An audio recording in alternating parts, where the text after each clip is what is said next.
Hello and welcome to the very first ANIDA Day webinar. I'm so excited to be rejoining this amazing ANIDA team to discuss the new and exciting ventures that they're embarking on in Liberia. I'm joined today by Samuel J. Donkor, Executive Director of ANIDA, Reverend Abieso Gono, who is the Policy Advocacy Child Protection Officer in Liberia, and also Bernard Kume, who is the President of the Liberian Association in Manitoba. Thank you all for joining me today.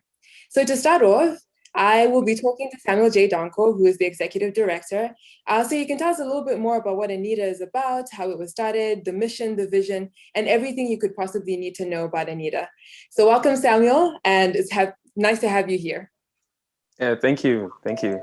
Uh, as you know me, my name is Samuel. So what about ANIDA do you want to know? What's the hot topic, or what's the question that you really want to know about ANIDA?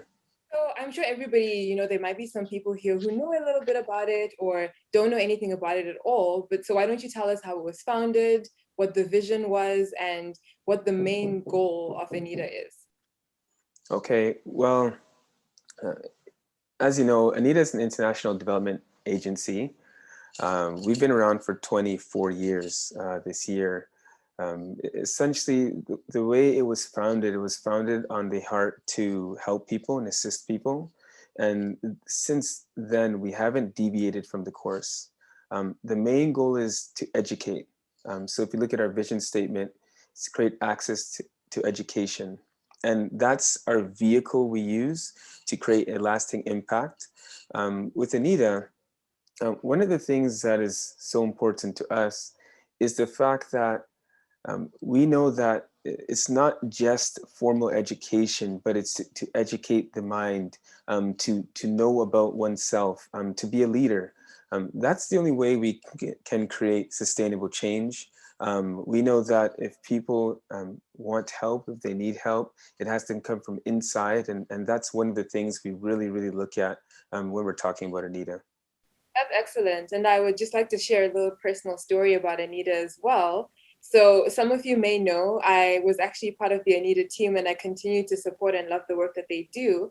And the education that ANIDA provides goes beyond even, what people might be aware of on the African continent. But personally, as somebody who worked with the ANIDA team, a lot of my skills were developed here, a lot of my leadership abilities, and even just interest in things that I may not have known I was good at were also developed at ANIDA. So I would second your notions on just how important education is to ANIDA. And so, okay, can you tell us a bit about the programs? I know you have some exciting things going on around the world. You're in Africa, you're in Canada, you're in the Caribbean with Jamaica as well. Can you tell us a little bit about that? So we have 4 main programs. A lot of people know about the child sponsorship. So we do run that program in Ghana, Jamaica, and soon to be Liberia as well. The second program we have is the Women's Development Center. And that runs in Ghana right now. We're looking at ways to expand that program to other countries and other continents. We also have 2 other programs that people in Canada may be more familiar with. One is NOAA. That's the activities we do with the community, finding ways to give back. And then we have emergency relief. Through the emergency relief, there's 2 sides of it, the international side and the Canadian side. The international side, you're looking at disaster response. When the disaster happens, what can we do to mobilize to assist people in need? And then the food bank side, running 2 food banks here in Canada. Obviously, it was a huge, huge factor during this past year when the pandemic started affecting all of us. And that food bank has been doing amazing things. I've seen the number of people accessing it is increasing. The amount of support that's coming into that is amazing as well. And you're doing amazing work just for Torontonians, for Canadians in general. So that's excellent.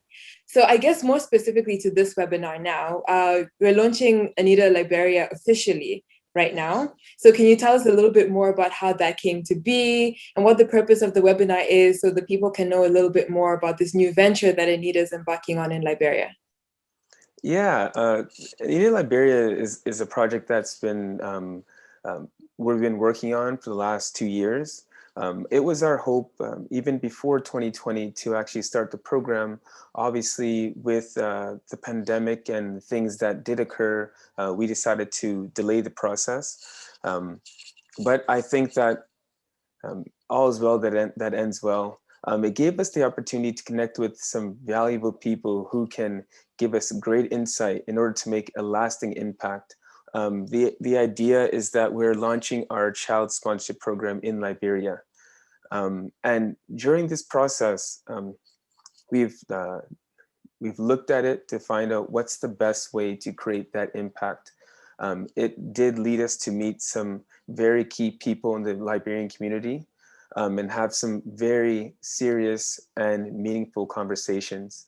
The idea is that as we do this, we can find ways for people to dig deep, to learn about one another, to learn about themselves, and to do something that transcends what we're just doing now. We want it to be something that people continue to give back.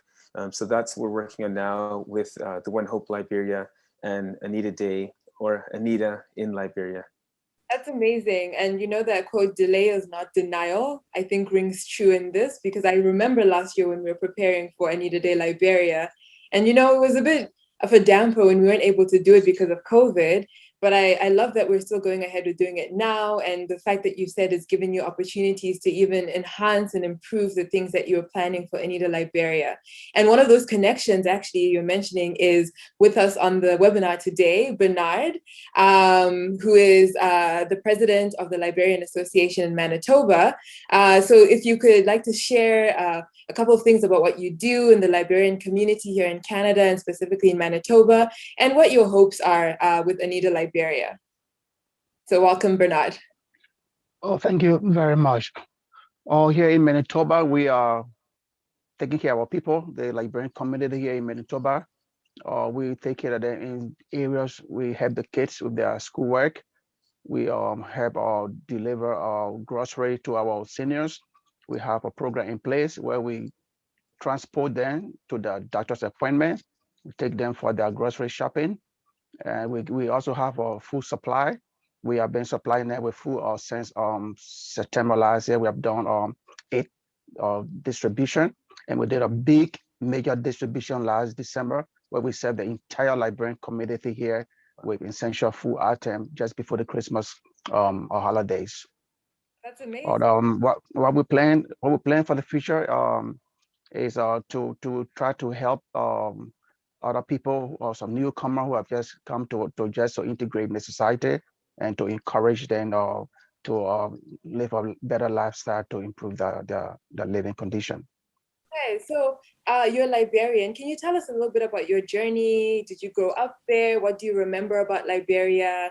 And how you've ended up here where you are right now, being able to help other Liberians who are coming into Canada and being such an important pillar of that community? Before the war in 1990, I briefly taught at the St. Dominic Catholic School immediately after I graduated from high school, and later worked at the National Bank of Liberia, which is now the Central Bank of Liberia, up to 1990. During the war in 1994, I taught at the Mobile Town Elementary and Junior High School, and I also was the registrar at that school.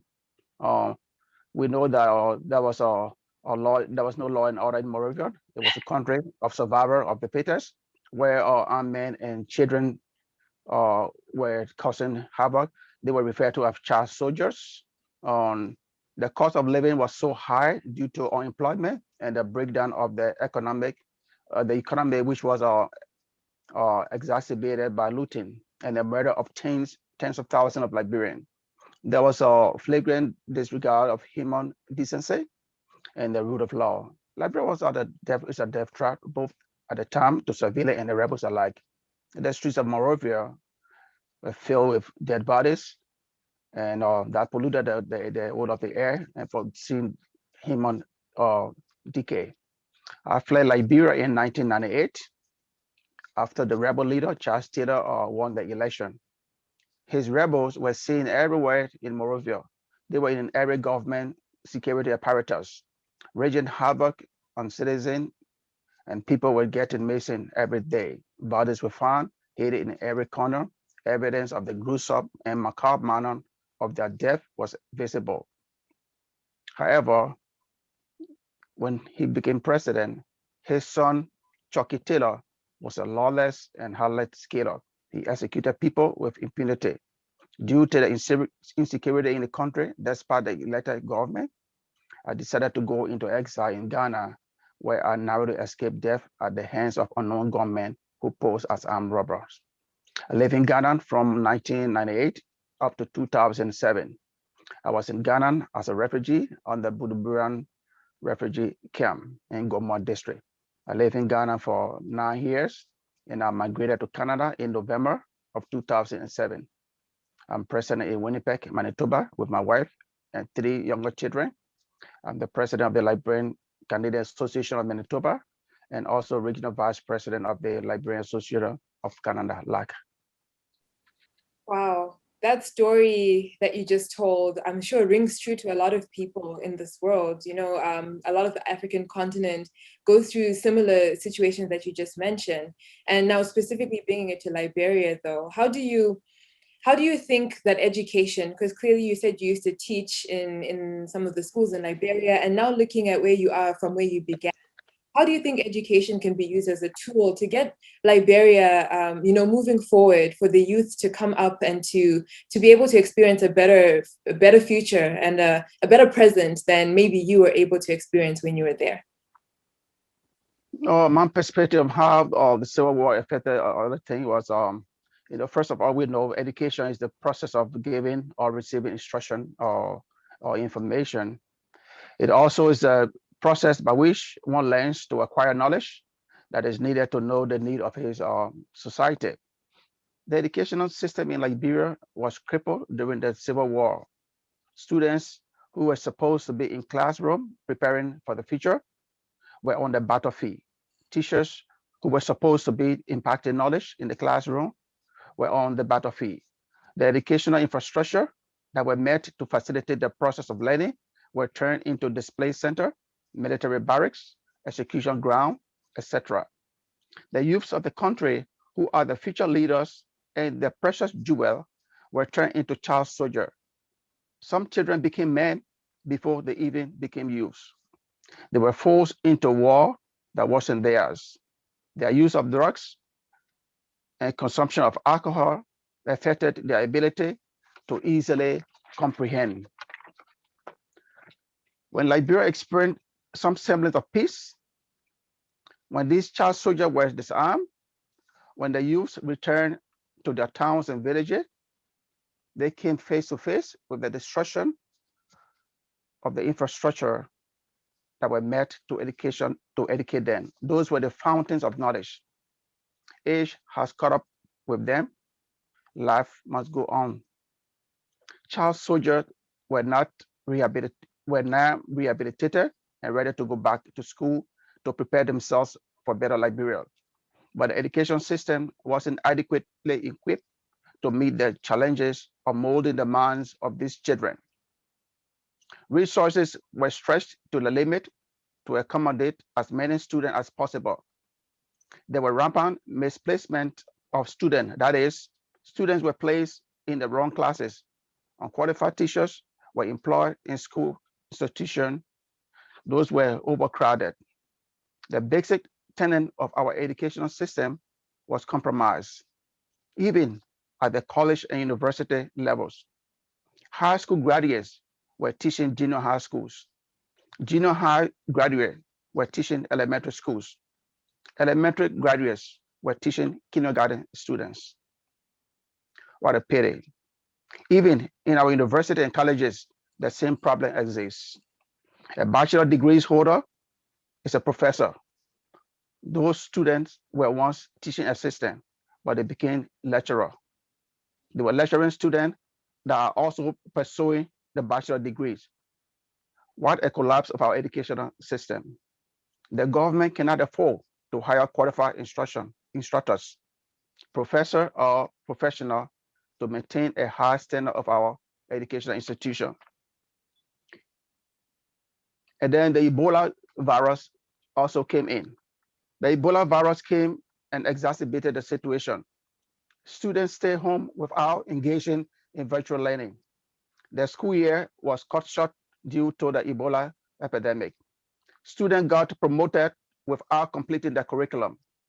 This was another setback to the already shaky education system. It's sad to say this. There's a lot to be done in Liberia to improve our educational system. No public libraries, no adequate instructional material, lack of sufficient textbooks, no laboratories in the schools to perform simple experiments. Parents cannot afford to pay tuition. Students struggle daily to go to and from school. The cost of living has compounded the situation. The government alone cannot fix the problem. The problem is huge, and the solution have to be huge. What can we do to contribute to the development of the education system? The importance of giving back to Liberia. It is important to give back to Liberia. The educational system needs a lot of help to change the trajectory of its functionality. The Bible says in the quote, it is more blessed to give than to receive. We are not rich to send professionals to Liberia to assist in the revamping of our educational system, but we can meaningfully make an impact in assisting with reading materials, stationaries, computers, laptop, etc. Better still, we can adapt a school in Liberia and transform the present dynamics into something that we acknowledge to be nationally desirable and internationally acclaimed. We may not know, but the little things that we do to make a positive change can change the life of someone forever. As Nelson Mandela once said, education is the most powerful weapon which you can use to change the world. I think that's why it's needed in Liberia at this time. Thank you, Bernard. And thank you for all those amazing suggestions that you had on how Liberia can move forward. And so we're also joined by someone who's on the ground in Liberia right now, Reverend Abieso, who is the Policy Advocacy and Child Protection Officer over there. So hi, Reverend Abieso. Can you tell us a little bit about yourself, your role, and really what you think we can do to help the children in Liberia through ANIDA for them to be able to experience better futures? Thank you so much. This is an opportunity for me to speak to folks out there about the Liberian situation right now. My name is Abieso David Gono, and I was born in Sanikode, one of the provincial capital city of Liberia's most notable counties, where the entire civil war in Liberia, which ravaged the country, started from in the education sector, trying to also help to revamp, because after acquire some of the basic education, secondary education in the Ivory Coast with the ADRA school system, I managed to have also gotten some training, exclusive training in the ADRA system as a classroom teacher. So I started to perform such duty until when I got to Liberia, as I enrolled.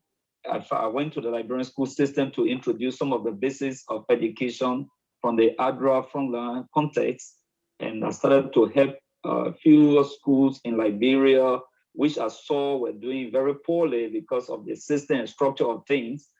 I decided to also go to the teacher college, and so I did teacher training, and I went to the teacher college and obtained C certificate and another B certificate, and then later I went to the seminary where I obtained bachelor's degree in theology. And then while at the seminary, I also went to the teacher college, another teacher college for an associate degree in teacher education. And that college is called LACOSE. It's the Liberian, it's one of the certified colleges for exclusive training of teachers. So I went there and obtained the teacher certificate at the level of associate degree. And right now, I'm also doing 2 master's programs, respectively one in theology and another in education.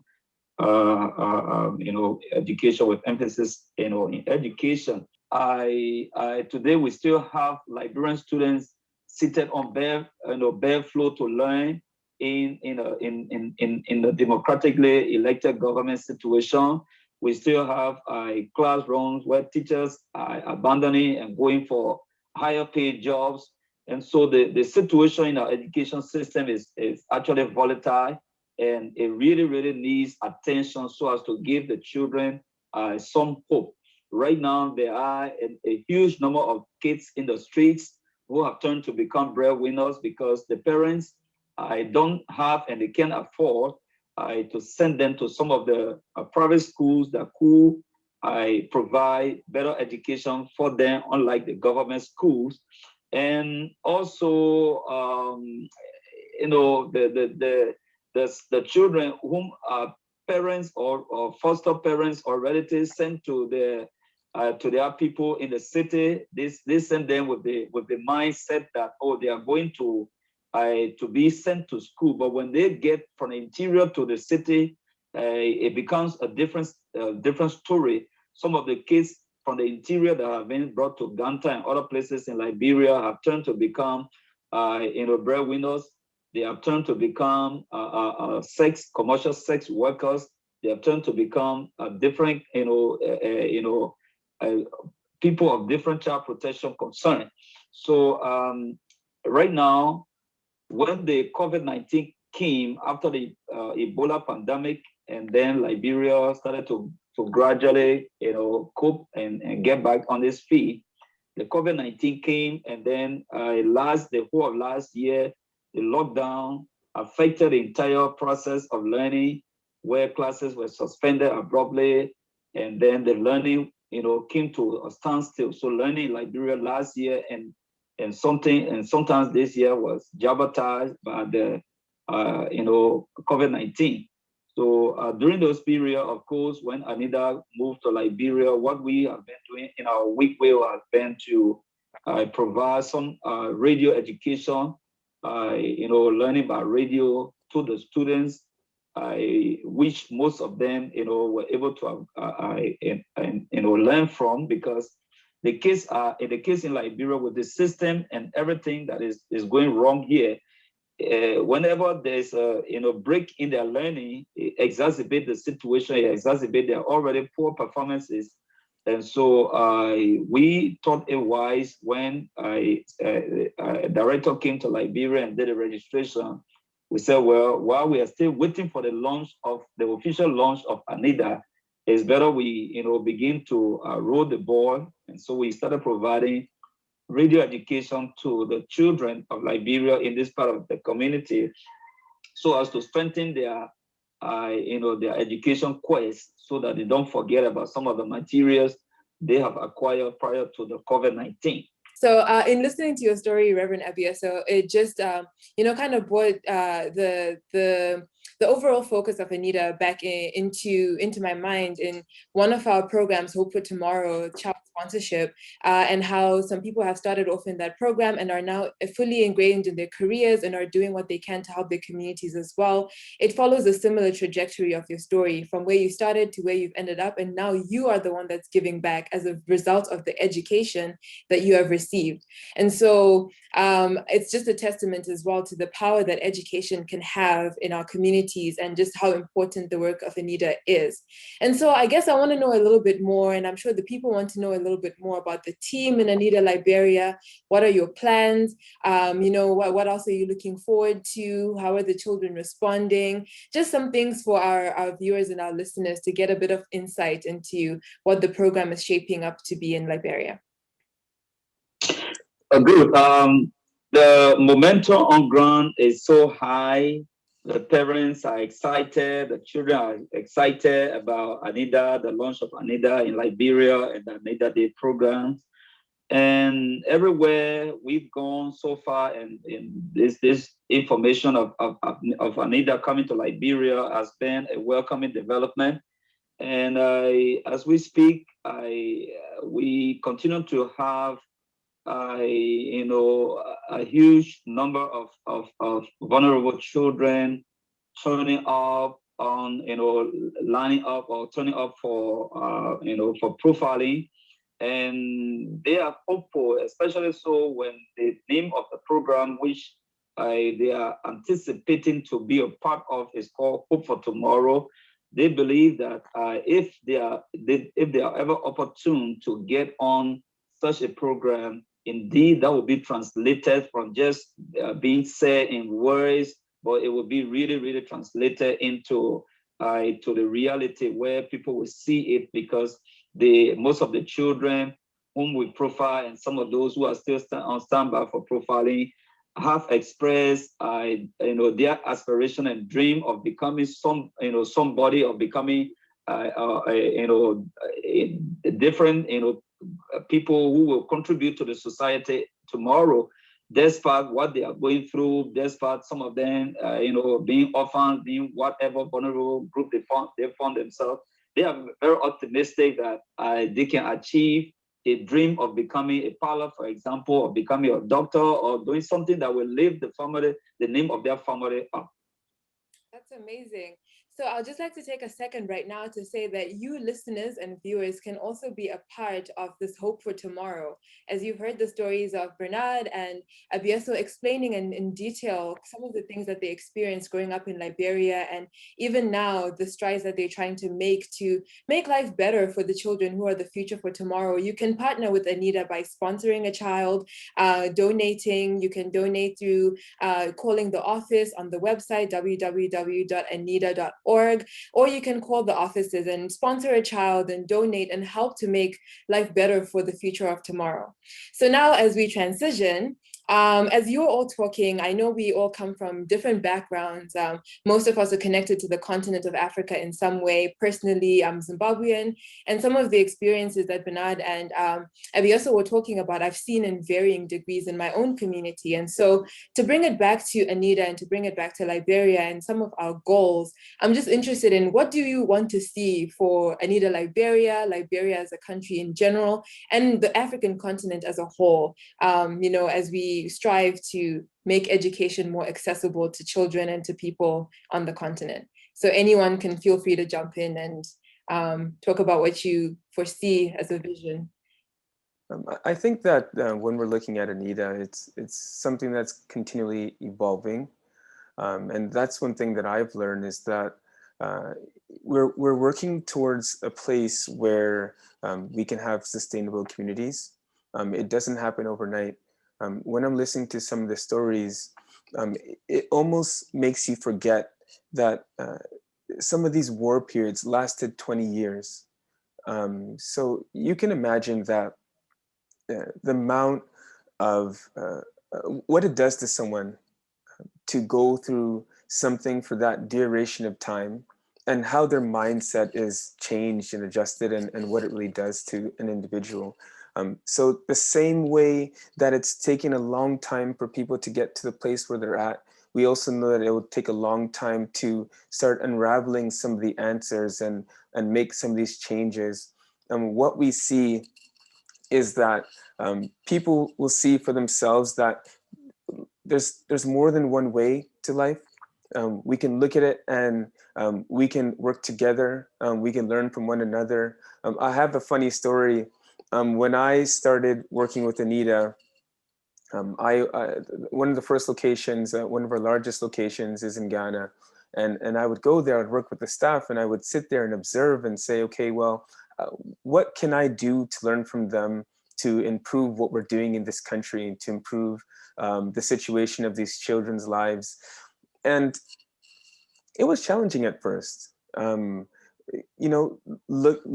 a different way of life, learning a different culture, understanding a different culture, even to understand it more. My parents are actually Ghanaian, so I can't say completely learning a different culture, but to understand it more. And the first time I went, second time I went, a lot of observing, but I realized that what can I do more to connect with the people and to get a better result? Around the third or fourth time I went to Ghana, I sat back. I had a meeting with one of our directors of communication, the meeting communications coordinator, And that was one of the last days we're there. And I sat there and I looked across the table and I told him, or I asked him, that, do you find that the staff in Ghana are so much more responsive and things are moving so much better? And then as I asked that question, I also thought about the answer in my own head. And I said that, wait a minute, maybe it wasn't so much that what they're doing is what they decided to get so much better. But I remember prior to that visit, 6 months before, I came to a crossroad, and I said, what can I do to improve? What do I need to do to be a better leader, to be a better coworker, to be a better colleague? And I started looking inside, and I started looking for ways to improve myself. I started to be more aware of what's going on. I started to listen more. I started to try and understand more. And then it hit me. It hit me. It hit me. And I realized that it's actually because maybe I'm a little bit more different. Maybe I'm trying to be more understanding. Maybe I realized that the problem is not out there, it's in here. And through that process, I said, wow, so change really does begin on the inside. And that's what we're trying to share. We're trying to give the opportunity to say that, hey, the change begins in the inside. It's inside of you. We don't have to be a product of our circumstances, bad circumstances, no, definitely not. But there's always a chance, there's always an opportunity. I'm admired by some of the stories that Abieso and Bernard have spoken about, because rest assured, I know that there are other people who went through the same or similar situations, and they didn't make the same decisions. They didn't decide that, hey, I'm going to better myself. I'm going to do what I can do, and I'm going to give back. And I think that's the door we're trying to open. We're trying to give people the opportunity to learn to say that there is another way. I can give back. I can learn. I can make a better country. Even if I don't speak to the whole country, maybe I can just speak to my family. Maybe I can just be a better person in school. I can do something that can improve the lives of people around me. And I think it's that continual idea of being a lifelong learner. And that's one thing we're looking at in Liberia in every single program that we do. We do that with our staff. Every week we carve out a couple of hours to learn about how to become better individuals. And I think that it's through that process and through that continual learning and understanding is where we see that we'll make a tremendous and big impact. When we really look at it, what we've heard of what Bernard is doing, to me, that's so inspiring. It's extremely inspiring. And I know there's a lot of things going on in a lot of communities. And so I wanted to shine light on it as whatever people are doing right now, just keep it up. Because that's what it's about. It's not necessarily just what ANIDA is doing, but it's the accumulation of what's going on, and that's what makes the world better. Thank you. That's such amazing words of advice as well. I particularly like how you mentioned the listening. You know, you can never really know somebody's story unless you listen to them and really listen to what they have to say. And that way you know how to better help them, right? And that's one of the things I learned at ANIDA as well, to say, like, if I'm going to say I'm helping people, right? How do I know what kind of help they need unless I ask them? And you actually sit down and you have a dialogue and say, okay, so tell me what's happening. Tell me about yourself. And that way you're able to position yourself to better help people. And so one of the things I do in my off time is I have a podcast where I like to talk to peoples of African descent or people who are actively on the continent or are connected to it somehow. And just discussing, what does your vision and your hope for Africa's tomorrow look like, right? And just, after hearing the stories that Bernard and Abieso shared, I'm sure you have some stories from Ghana that your parents have shared as well, or even things that you've experienced. And just thinking, now for there's three of us on this call who are in the diaspora, right? So we're in Canada, different parts of Canada, but Canada nonetheless, and really wanting to still be connected to our roots back home and trying to help, but in an effective way. So if you had to say in the next, 5, 10, 15, 20 years out, what would you like to see for the African continent? And I think I'll throw this one to Bernard, who, you grew up there, you came here, you had a couple of different experiences and moved around. What do you hope to see as somebody who's in the diaspora and, is still actively involved in their home country community, even here? Thank you very much. When I came to the province of Manitoba in 2007, I met a guy here called Otello. So I tried to join Otello. At that time, we did not have a strong library community. It was he and myself who put the community together. And we have a great vision for our community. What we did for the initial stage in 2012, there was this library, the St. James Library. They were getting rid of the entire library. And the books were there free. Otello contacted me. I was at work. He called me. He said, "Oh, Bernard, guess what? The St. James Library, they're getting rid of the entire library. They said the books are out there and they want to get rid of it, 10 days. So what can we do?" I said, "Well, we can just get some volunteers and go there." We went there and the people were surprised. We said, "These books, you would never know what it means for us." We packed the books, me and Otello. We stored there in the basement. But at that time things were hard. I didn't know how to even get around to move around. So most of the boats got damaged. But the few that were there, we shipped them to Liberia. I even sent some to Bombing Hills to Father Gary, who was my sponsor. I taught at the St. Dominic Catholic School. I sent some books there. There are 12 boxes. You wouldn't believe the help the books gave to the students. We were reading material, science, chemistry, biology, even magazine, novel. They were in the library. 3 years ago, I sent 4 sets of encyclopedia to Father Gary. He was so excited to see them. He said, "Well, there are 4 encyclopedias, so what can we do with a set?"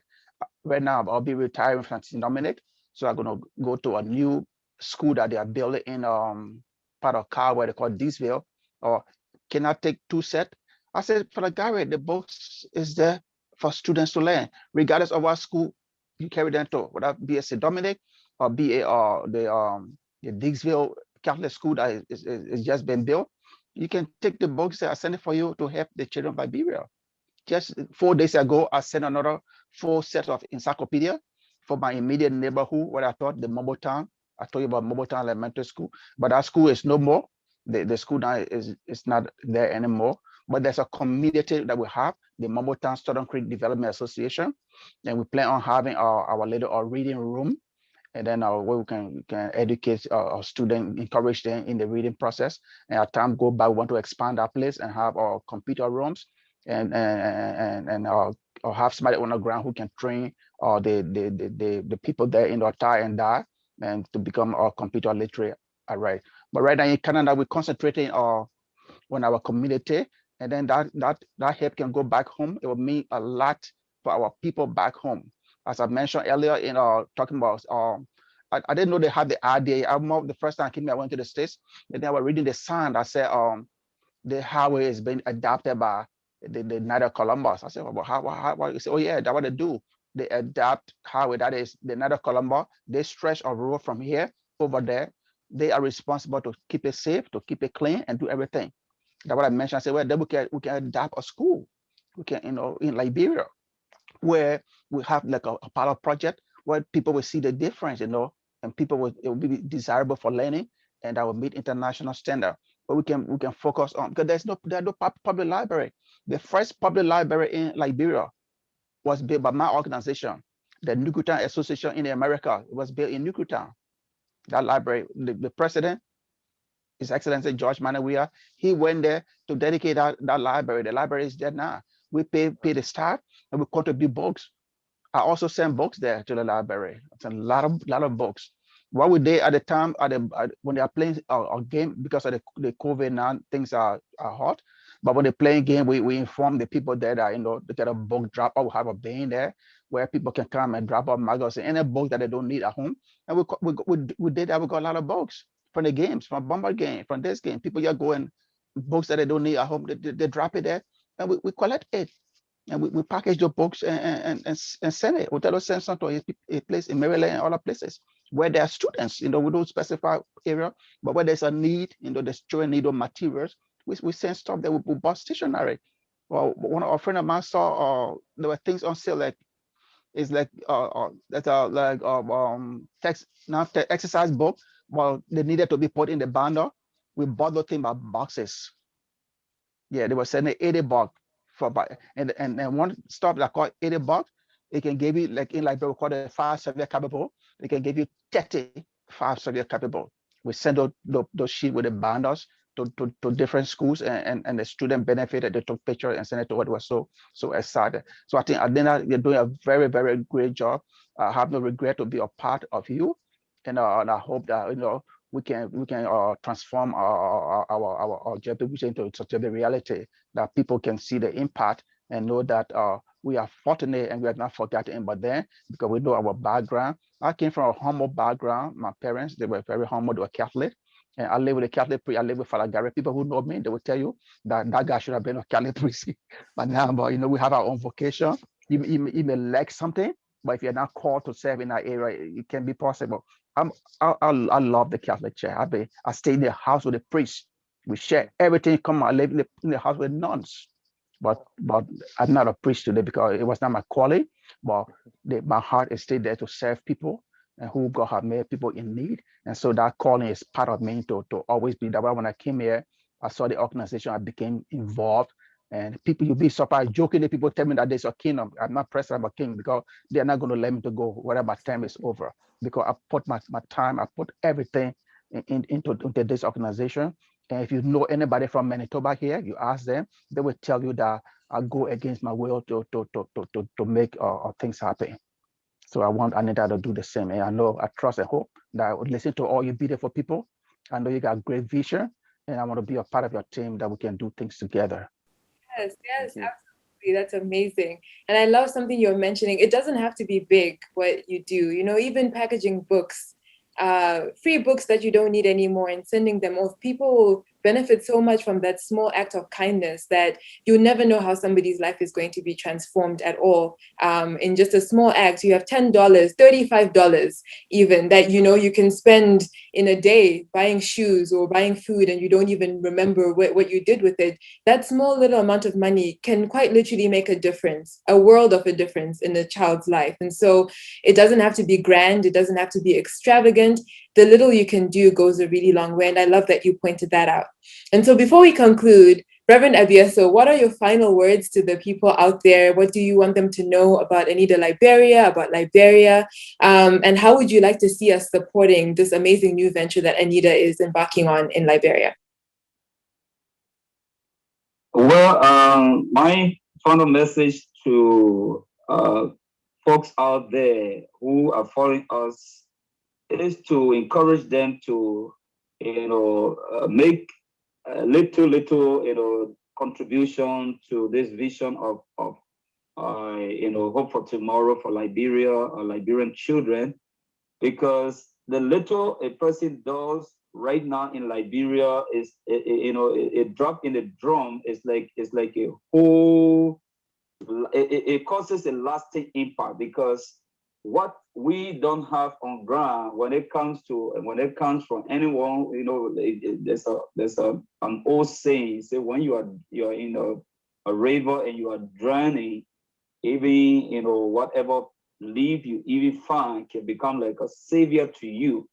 So right now, whoever gives their little might through Hope for Tomorrow to the Liberian children will become a grateful appreciation, because every Liberian child aspire to have a better future, to have a better education. So my plea and to everyone who is following is to make haste. Is really of urgency. It needs some keen attention and to expedite this process so that Liberian children don't go down to the drain. It really needs to be speeded up. Thank you, Reverend Abieso. And I'm sure everybody who's listening, you know the Bible verse, it is more blessed to give than it is to receive. This is an opportunity to walk out the gospel, do not be hearers, but doers of the word as well. A perfect opportunity to help somebody make the world a better place. And so we'll link all of the information to how you can help, how you can contribute, how you can be a part of this amazing new initiative at the end of this video. Feel free to reach out to the folks in the ANIDA office and just to help out in whatever way you can and be the change that we need to see in this world.